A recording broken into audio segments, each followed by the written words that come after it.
নিয়মিত সুন্দর ও আনন্দদায়ক ভিডিও পেতে সাবস্ক্রাইব করুন ও একটা লাইক ও কমেন্ট করে উৎসাহ দিন। একদিন এক শান্ত গ্রামের পাশে একটা ছোট জঙ্গল ছিল।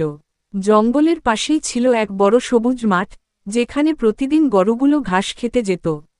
সেই মাঠেই থাকত এক সাদামাটা, শান্ত স্বভাবের গরু। সবাই তাকে গোপাল গরু বলে ডাকত।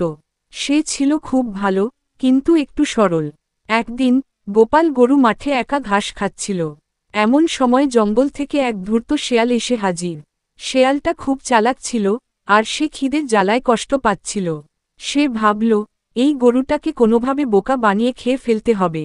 শেয়াল গরুর কাছে গিয়ে মিষ্টি হেসে বলল, আরে গোপাল ভাই, তুমি একা একা ঘাস খাচ্ছ? জানো, জঙ্গলের ভেতরে একটা নতুন জায়গা পেয়েছি, সেখানে ঘাস অনেক বেশি নরম আর মিষ্টি। গোপাল গরু একটু ভাবল, তারপর বলল, আচ্ছা, কিন্তু সেখানে কোনো বিপদ নেই তো?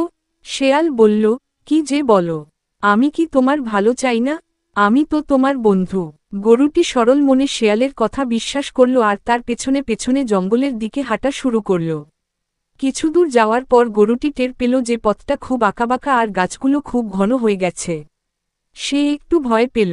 হঠাৎ সে শুনতে পেল এক ঝাঁক পাখি কিচিরমিচির করে বলছে, ফিরে যাও গরু ভাই, তুমি ভুল পথে যাচ্ছ। গরুটি থেমে গেল। তখনই সে বুঝতে পারল কিছু একটা গোলমাল হচ্ছে। সে জোরে গলা ফাটিয়ে ডাকল, কেউ আছো? সাহায্য করো।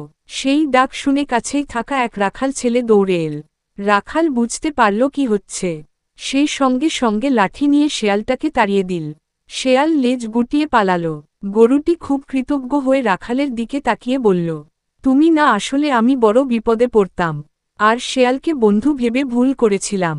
রাখাল হেসে বলল, সব সময় মনে রেখো, সব মিষ্টি কথা বিশ্বাস করা যায় না। কারো মন বুঝে চলতে হয়। গরুটি মাথা নেড়ে বলল, এখন থেকে আমি আরও বুঝে শুনে চলব। শিক্ষা, সবাই বন্ধু সেজে ভালো চায় না, তাই অন্ধভাবে কাউকে বিশ্বাস করা উচিত নয়।